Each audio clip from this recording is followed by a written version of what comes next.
Hello, everyone. Today I won't be telling you a fantasy. There will be no fairy tale lands, no fire-breathing dragons, no wizards with glowing staffs. Instead, I'll place you in reality, a historical one that, if you ever wish to visit, you might now shudder at the thought. This is a 6-hour journey. 6 hours living as an ordinary person in ancient Egypt, not a pharaoh, not a priest. Not a noble, just a commoner, barehanded, powerless, and I guarantee you'll give up before the 7th hour of sunlight hits the dust. You wake at 4 a.m., not because you want to, but because someone just shouted in your ear like a hammer strike. That voice belongs to the master, the plantation owner, the man who owns you. You don't have a real name, or if you do, it's a forgotten syllable no one uses. You belong to the lowest rung of the Egyptian social ladder, a peasant. No one calls you by name. You're just you, or if you're lucky, lazy scum. You sleep on packed dirt, a torn cloth over your belly, drenched in sweat. Every night is the same, hot, muggy, mosquito-infested. Your rest shattered by animals, moaning neighbors, and loud snoring under the same thatched roof. You're not allowed to bathe. Water is a luxury. You crouch beside a wooden bucket filled with the murky leftovers your household used yesterday. Splash a handful onto your face, rubbing like it'll scrub away the nightmare. Your stomach growls, but there's nothing to eat. Breakfast is a handful of barley bread, rock hard, chased by fermented grass water that tastes like old rag. And you know, if you don't perform today, there might not even be bread tonight. Your children, if you have any, are curled in hay asleep, their small feet caked in dust. They'll never go to school. In ancient Egypt, the poor don't need to read. They only need to live long enough to die. You walk for nearly 2 hours to reach the fields. The sun's not even up, yet the dirt road already burns. Your calloused bare feet survive it, but every step is agony. On the way, you avoid the eyes of patrolling guards. If someone calls you lazy, you could be whipped. If someone accuses you of theft, you could be skinned. If someone says you're disrespectful, you could disappear forever. No one would care, no one would remember. In ancient Egypt, justice does not belong to the poor. You reach the field just as the sun peaks over the horizon. There are no machines, no oxen, just wooden hoes, stone blades in your hands. You bend at the waist for 6 straight hours, digging, hauling water, pulling weeds, plucking rice. The heat is so brutal, sweat evaporates before it slides. A salty film crusts your skin. You cough endlessly from the dust, and your thirst borders on madness. But water is rationed, handed out in old cowhide skins filled with foul, bacteria-rich sludge. You've had diarrhea for 3 days straight before, nearly died, just for drinking too much in one go. But today you drink anyway, because if you faint, you'll be beaten or replaced. No one needs you. You are a number. Think you get a lunch break. No, rest is a privilege. You're only allowed to stop when the heat becomes so deadly that even the overseer needs shade. That's luck. Most of the time, you keep working until the sun is directly overhead. Each swing of your hoe stabs your back, wrecks your shoulders. The elderly often die in the field. Heat stroke, exhaustion, no one weeps, no one buries them with care. Their bodies are lightly covered behind the village and turned to fertilizer for the next season. He tried to speak, but the guard struck him with the back of a bronze-tipped spear. "Silence, foreigner," the man growled. Blood filled his mouth. He spat it onto the sand, the red quickly disappearing beneath the heat. From nearby, a scribe scribbled something on a scroll, murmuring the word disobedient. One more mark on his tally. They led him across the courtyard where the sun fell like a hammer. Slaves worked with bowed heads, dragging massive blocks of limestone. Not one of them looked up. Not even the children hauling baskets of dung. He realized they weren't ignoring him out of fear. They didn't see him at all. To them, he was already dust, just another body passing through. A priestess passed, her eyes rimmed in black coal. She looked directly at him. Then, something strange. She slowed, her hand tightening around the scroll she carried. Just a flicker of something recognition, or pity, but the moment vanished. She disappeared into the temple's shadow without a word. The guard shoved him forward again. Inside, the air changed. Incense curled in spirals from brass pots. Columns painted with lotus flowers rose into darkness. The temple swallowed sound, making his footsteps thunder unnaturally loud. He was no longer just a man here, he was part of the ceremony, a story older than the gods carved into the walls. And that story was not one he would survive. A man in a leopard skin robe appeared, a high priest. His voice was soft and terrifying, like silk pulled tight. "He is the one?" he asked the guards. They nodded. The priest examined him, not his body, but something deeper. "He will do," he whispered. "He is just foreign enough to be forgotten, but not too foreign to frighten the gods." A boy brought forward a bowl. Something twitched inside. He couldn't see clearly, but it hissed. The priest dipped his fingers and traced something cold on the prisoner's forehead. "You are chosen," he said. "You will descend to the hall of offerings. If your heart is found light, you may return. If not, the Nile will drink." He wanted to run, to scream. But his legs were jelly, his throat bone dry. They led him into a tunnel behind the altar. The air turned damp, walls closed in, oil lamps threw shadows like clawed hands. He passed murals of other ceremonies, men being bled, their hearts offered to statues with jackal heads. This was not mythology. It was protocol. The chamber was circular. A pit in the center steamed with rising mist. Statues of Anubis and Thoth surrounded it, watching. The high priest gestured. Kneel, he did, look into the pit. He obeyed, and what he saw was himself. Not a reflection, something else, a version of himself grinning with black, cracked teeth. Eyes bleeding. It spoke without sound. "You were never meant to escape." The pit sucked in sound. His screams vanished before they left his mouth.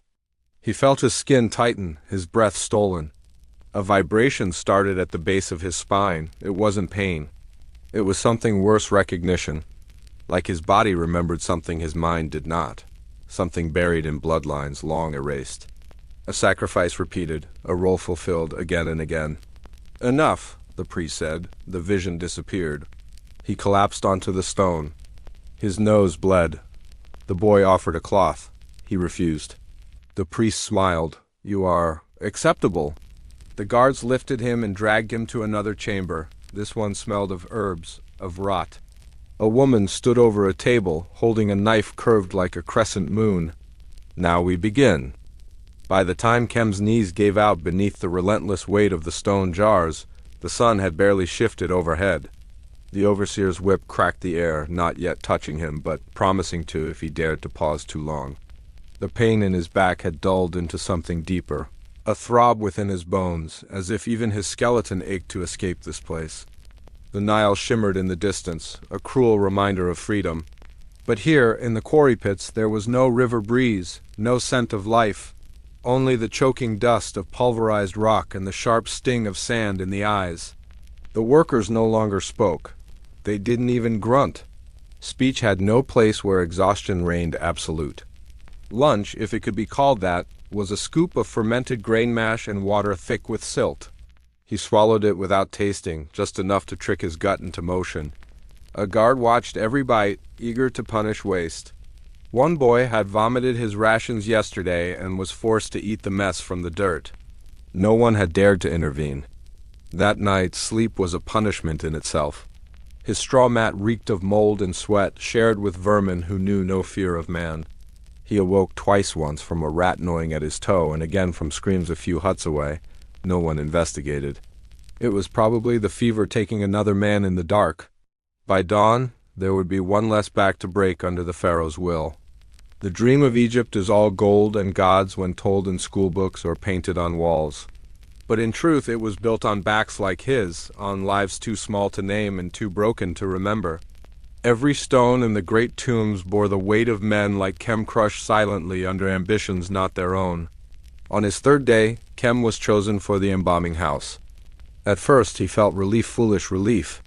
There would be shade there, and perhaps the work would be lighter. He could not have been more wrong. The smell hit before the doors opened, rot, spices, pitch, and death. A wall of stench so thick it coated the tongue. Flies clung to every surface. Inside, the bodies lay like meat on display, nobles, priests. Even the partially eaten corpse of a soldier returned half intact from some raid of priver.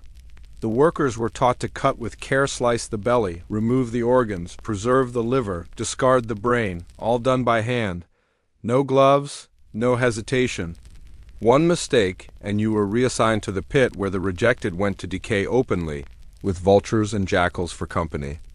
Chem's task was to stir the natron of salt mixture that dried the bodies and ladle it over the corpses. His hands burned from the mixture, the salt finding every invisible wound and forcing it open. A master embalmer warned him not to cry. "Tears show the dead that you envy them," he said. "They don't like that." That night, Chem dreamt of the mummies speaking. Not in words, but in a crackling hush like wind through dry reeds. They whispered of judgment, of eternity, of curses carved in forgotten tongues. He woke with dried blood under his nose and sand in his mouth. His roommate had vanished, his mat cold and empty. No one asked where he'd gone. At noon, the overseers brought a new command. 5 of the workers would be chosen as living sacrifices, gifts to accompany a nobleman to the afterlife. Not killed first, buried alive in a sealed chamber with air enough to pray themselves hoarse before the darkness stole their breath. The chosen were dragged away. One wet himself. Another bit off his own tongue. The priests called it an honor. Chem watched, silent. His name had not been called, yet. The corridor narrowed. Each step forward felt like a descent into another layer of punishment. The torches here flickered lower, casting elongated shadows of carved gods onto the walls, jackal-headed, falcon-eyed, crocodile-mouthed watching. The air thickened with smoke and sweat, and the stone beneath our feet was warm, as if something alive pulsed beneath. We passed rows of cells without doors, each a hollow filled with silence, bones, or muttering shadows. In one of them, a man lay curled against the far corner, his body naked, emaciated, back painted in scars. His eyes did not meet ours. He whispered a single word on repeat. "Apep, apep." The guard did not slow, neither did the others. I looked back once, trying to understand what kind of fear could break a man so completely. They had taken everything from him but that name of a serpent god. We emerged into a larger chamber. The ceiling rose high above, lost in gloom, and the walls were covered in painted hieroglyphs depicting offerings and death rituals. At the center stood a raised platform made of sandstone, with 2 stone basins, one filled with ash, the other with dark liquid that reeked of copper and rot. 4 priests, heads shaved and robed in linen stained with ochre, awaited us in a square formation. The man beside me, the one who had dragged me from the cart, now took a half step back. The priests approached. Their faces were calm, unreadable. One held a reed pen, another a roll of papyrus, a third a jar sealed with wax. The 4th, taller and darker than the rest, held a small curved blade, its handle bone, its edge blackened with use. My name was asked, not with words, but through stare and gesture. I gave it. They nodded. The wax jar was opened. Inside was a thick paste, deep green with flecks of gold. It smelled of frankincense, mold, and something metallic.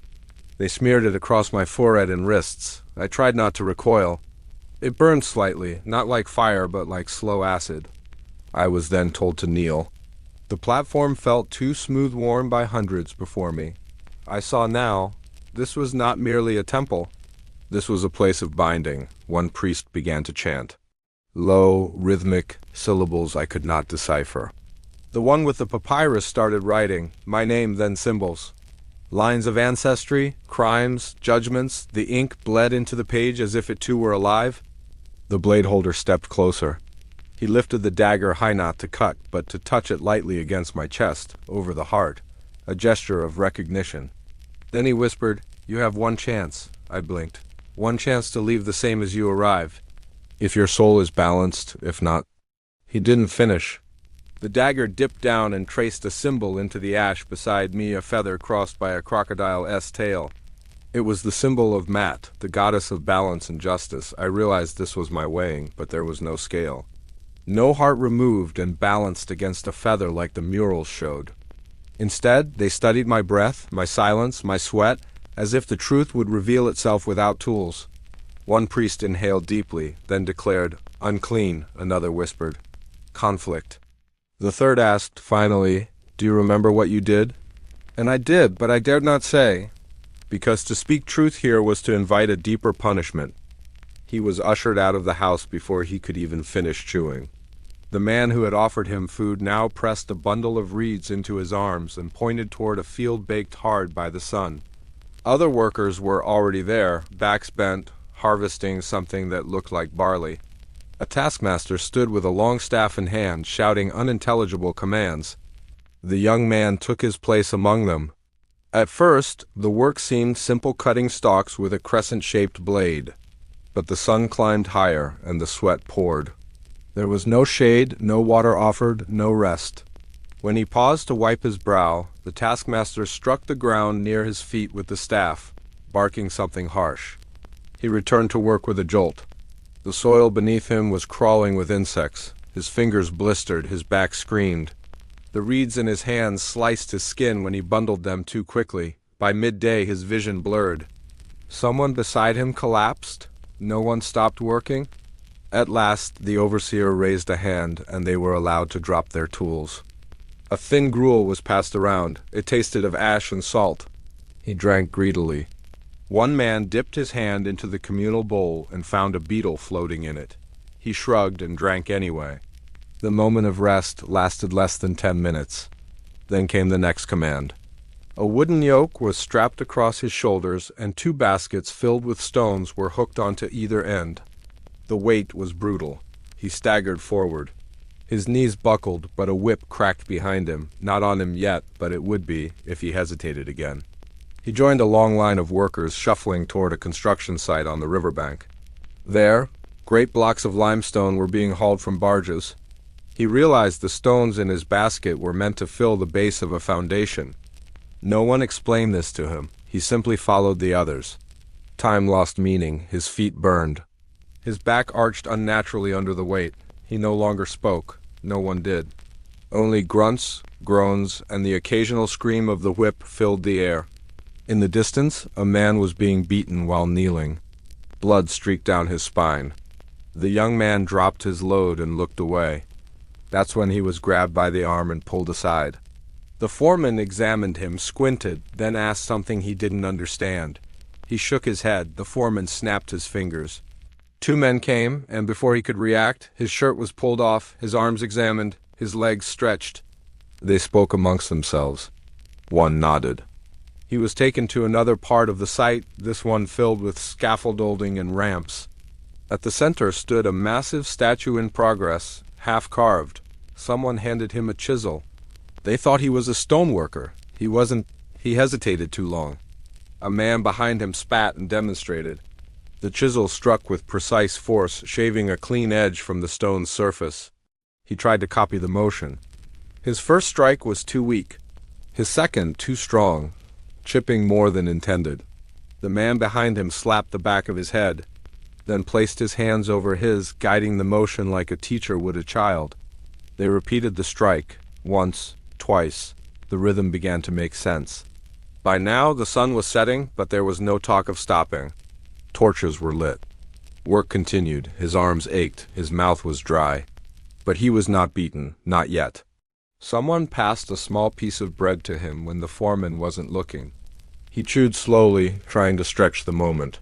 Then came a trumpet sound from beyond the site. Work halted. Men dropped their tools and formed lines. He mimicked them, uncertain. A cart rolled into the clearing drawn by 2 donkeys.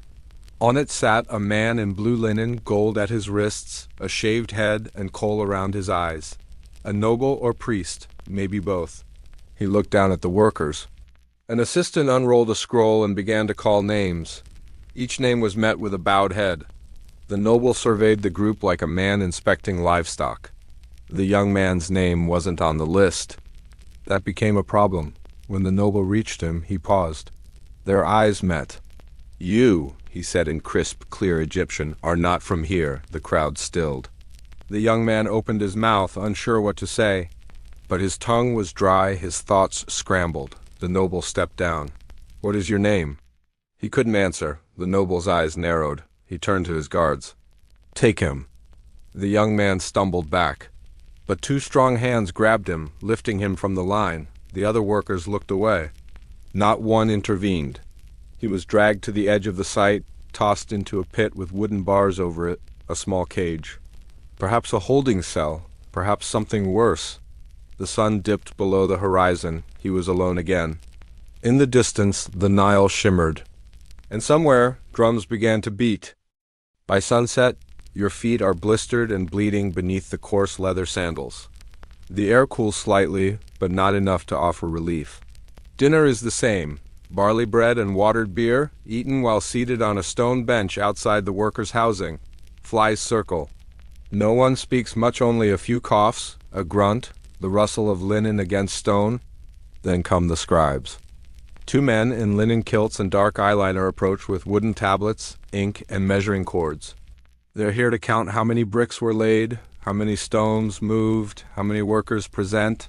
One of them questions you directly. You answer poorly. Your dialect is wrong. The man frowns. He doesn't understand. You try again, but your modern tongue fails. He assumes you're slow or disobedient. Your name is marked with a line. A small mark, but not meaningless. At nightfall, the overseer gives a short speech. Tomorrow, the transport team will shift 3 sarcophagus lids. Each weighs nearly a ton. If your squad is chosen and you fail, your punishment will be public. You lie down on the reed mat provided, scratchy, thin, and crawling with something that bites, and try to sleep. You cannot. A man next to you groans softly in pain. His hand is wrapped in linen. Another, coughing blood, turns away from you in silence. In the middle of the night, the temple drums sound in the distance. No one moves. They all know what it means. A noble has died. The priests are performing rites. Somewhere, a household prepares a corpse, washing it in sacred oils, threading amulets through hair, removing internal organs through an incision in the left side.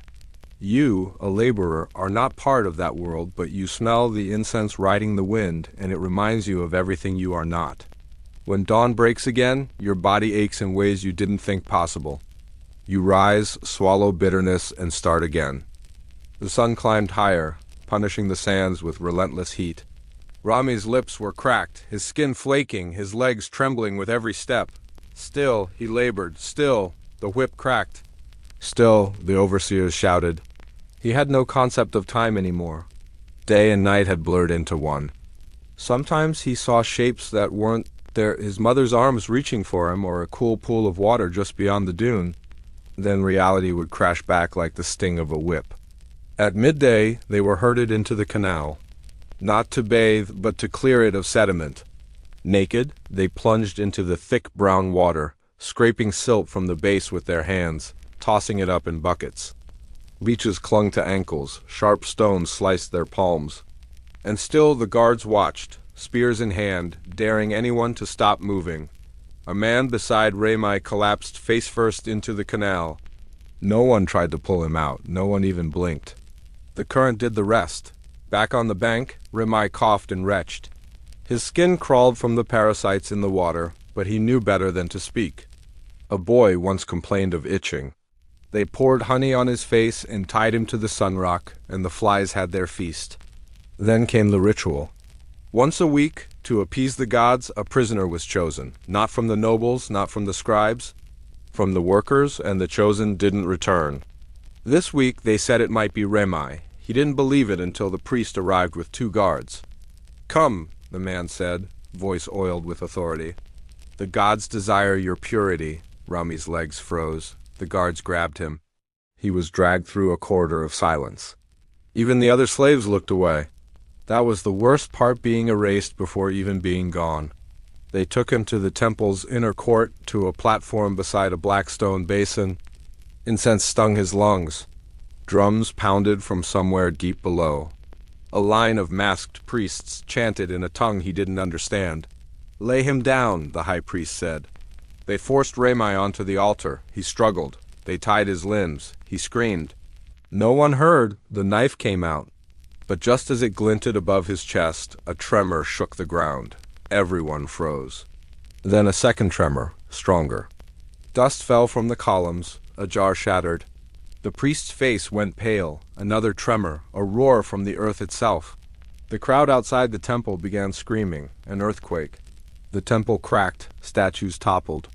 Screams of the elite mixed with the roar of stone collapsing. The priests scattered. The guards fled. No one untied Ramai, but the altar cracked beneath him, and he rolled off just as the ceiling caved in. Darkness, dust, silence. When he awoke, the temple was in ruins. Corpses lay crushed beneath stone. Fire smoldered, and he miraculously was free. He staggered out into the night, past broken columns, past stunned nobles, past the bleeding priests. No one stopped him. They had all seen it. The gods had spared him. They would not dare touch him now. Ramai wandered through the outskirts of the ruined temple, barefoot and bloodied, guided only by the pale shimmer of moonlight on broken stone. Each step was agony, yet every breath was freedom. No guards, no whips, no eyes watching. Only silence, punctuated by the groans of the wounded and the distant howl of jackals. He didn't run. He didn't dare. The gods had moved the earth to save him. He was certain of it now. And if he ran, perhaps they would take it back. He walked until the temple disappeared behind dunes, until even the moon turned her face, veiled by desert clouds. Only then did Ramai fall to his knees and cry not for pain, but for the terrifying weight of being alive. He could have fled south to the border towns, blended with merchants, begged for food, but instead he turned east, toward the hills, toward the forgotten ruins the elders had always whispered about, the place where the gods once wept, and no pharaoh dared enter, because he needed answers. Why had the gods spared him? Why him? And somewhere deep inside, a darker voice whispered, maybe they hadn't. For days he journeyed eating roots, drinking morning dew from flat stones, speaking to no one, seeing no one, just stars overhead and bones beneath his feet. Then, one morning, he found it a stone archway half buried in sand, carved with eyes that stared back from every angle. Beneath it, a stairway plunging into shadow. He hesitated, his breath caught. Then he stepped inside. The air was cold, too cold for the desert. The deeper he went, the less he felt like Ramai. It was as if someone else walked in his body, someone older, someone remembering a path once walked long ago, and then he saw it, a chamber lit by no fire. Walls carved with stories tales not of kings but of slaves, of one who would rise. One marked by the gods, not to rule, but to remember. In the center of the chamber stood a figure not alive but not quite dead. Swathed in bandages, gold glinting beneath the rot, eyes hollow. And yet they followed Ramai. The figure raised a hand, not in greeting, in offering. A blade, curved, ancient. Ramai stepped forward and took it. The walls shimmered. His vision blurred. The stories came alive not as drawings but as memories. And in that moment Ramai knew he had not survived to escape. He had survived to become the witness. The gods did not need kings. They needed someone to remember what kings had done. And he would remember forever.